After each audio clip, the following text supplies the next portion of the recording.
Yeah. Basic needs while being homeless on the street. First off, since we are in Arizona, this is an oven of its state. It's in the hundreds, 115, tops. So you need to have water just about all the time throughout the day. 2-bottle minimum. Yeah, at least. It's definitely number one in basic needs. Because if you aren't hydrated, you die. Food. Food is definitely a basic need to quench your hunger.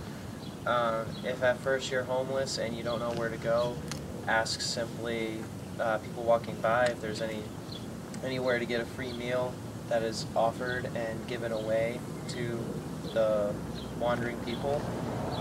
Sometimes churches are your safest bet, and then of course there's the shelters. And I know at first I didn't know where to go to get food until I asked law enforcement, because I got caught riding the light rail without a bus pass, and that was enlightening on many purposes. So staying hydrated and making sure you have a place to eat for sure is definitely a basic need. Clothing. You need to find out where to acquire clothing for the appropriate time of the year. Say if you only have sweats, it's super hot out, you need shorts, you need to know where to go to get shorts. If you don't know, ask somebody at like Goodwill. Some people that are walking down the street sometimes know. I mean, I've asked random people on occasion, they happen to know where I could go get food, water, clothes. If you find clothing, you'll probably find hygiene as well, such as toothpaste, the brush, and then deodorant for sure.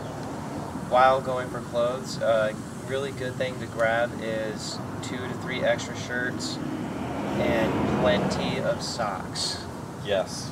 Plenty definitely. of socks, and always 1 pair of shorts. Just in case. Shower, anywhere I could, in a lake, in a library bathroom. Public restrooms. Yeah. Public restrooms is a huge one. Sneak into a fancy hotel swimming pool. Yeah. I've even seen one of the friends that I had. He used to. There was a church that had, I guess, what do you call those things? A bird bath? Mm-hmm. Is that what that is? Yeah, bird bath. He would just wash himself in the bird bath, because it had the water there. That's all you do. Outside or inside? Outside. Okay, because outside is a bird bath and inside might be Holy water. baptism or something. Yeah. Yeah, you don't want to do that. Yeah. You get any, I guess you get rashes, right? Hmm? Yeah. You get rashes? Oh yeah. Rashes, yes. Really bad ones. For me, it was, I would... I hope you Goulash. guys don't have. Wait, what's today? Today is Saturday. Saturday. We get goulash? Goulash? I don't think it is. I think that's Sunday. I think it is That's too. Sunday. Yeah. You guys But, are lucky. For now. Except I never ate at Vincent de Paul because of how small the meals were for how long of a wait it was. However, I would eat as much as I can at the Andre House because that was their policy. It's like you had to do an extra lap of the line, but they gave a lot more food, and so I would eat once a day. And yes, Identification. I believe we forgot that. State ID.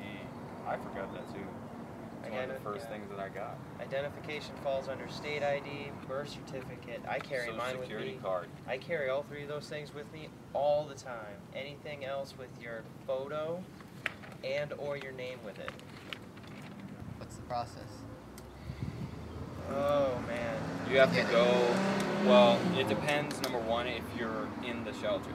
If you're not in the shelter, you got a little bit of hard times in front of you. Because you got to do a little bit of research and find out a different way Priority. around it. Yeah, it's definitely a priority. But if you're in the shelter, there is there's a place that you can go to. It's called the LDRC, Lode Daystar Recreational Center. Yes, LDRC. If you go inside that building, which is right next to the shelter, you you talk to a guy named Chaplain Dave, and he assists with anything pretty much. IDs, Anything birth within a legal certificates. manner. Yeah, like he's definitely the guy to talk to. He is funded through the Catholic Church. Yeah. He's funded through the Catholic Church as well as St. Joseph the Worker. Duh. St. Joseph the Worker. And he'll do anything for anyone within a legal manner. Tobacco, Yeah. Tobacco's a really big thing. alcohol, Give if you them can houses. manage You it. steal Selling them tobacco cigarettes, and then you man. fence it to other homeless, or You steal tobacco somehow because it's always behind the counter, and you roll the handmade cigarettes, and you sell them 2 for a quarter, 10 for $1. That's usually the homeless price. A different way that homeless come up with funding is through their food stamps. They would receive food stamps, and there will be someone most likely willing to Purchase them. purchase your food stamps. You never really do dollar for dollar. It's 50 cents on the dollar. You Because know, it's if you food get stamps. 200 in food stamps, you're gonna get 100 in cash. But I have heard stories of people going to like Fry's or Safeway with a food stamp card. You know, they're like, "Hey, I got $200. You know, can I buy you groceries?" And then you give me the 200 in cash. Yes. You know, someone that's just there for groceries will most likely do that because really it's no difference. You know, Really? what's Yep. the difference from you Right. spending 200 on the I've card done that and then once. spending 200 in cash? How much do you hear about prostitution in, Actually- in the homeless? Oh, Ironically, man. You Don't. well, you don't really hear about it, but you do see it. Yeah. I'm not necessarily saying you see people, you know, Canoeing doing on the things. sidewalk. Yeah, Right. but I mean, you'll see, like, I don't know the dude's name or anything, but I mean, I've seen this dude. He's always had like 2 or 3 chicks around him, always, and they're always different. They're never the same. You know, it might be the same for like a week or so, and then So he's they'll probably leave their with pimp. this dude. Like, they'll first get to the shelter, he'll meet up with them. They'll leave with this guy, and then you won't see them again for like a month or 2. And when you do see them again, they look totally different, beat up. It's it's not fun. But like it happens a lot, Especially- or like a it- little bit. Yeah, I wouldn't say prostitution itself happens a lot, but forced companionship out of desperation does. Yeah. Where the oxygen Does is mandatory. anybody- do Don't any forget to homeless breathe. pay tax? I just remembered another way to make money. Day labor. It's Oh, not yeah. fun, but it's good pay. If you keep up with it, you can get yourself everything you need.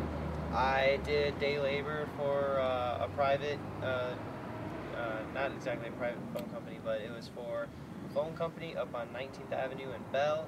And what we did was spin signs for 10 hours a day, 5 days a week, for $50 a day. Spin them? signs. Spin signs. Just take signs, man. Take a 5 to I've 7 seen those pound people on sign the and corner. just Got it. spin it like Yeah, crazy. yeah, Oh. It's advertisement basically. Right, yeah, I've seen it. But standing around for 10 hours doing that, and then it starts to get cold, joints starts to get all cranky. Is that under the table? Yes, and it was under the table. That's all day labor is.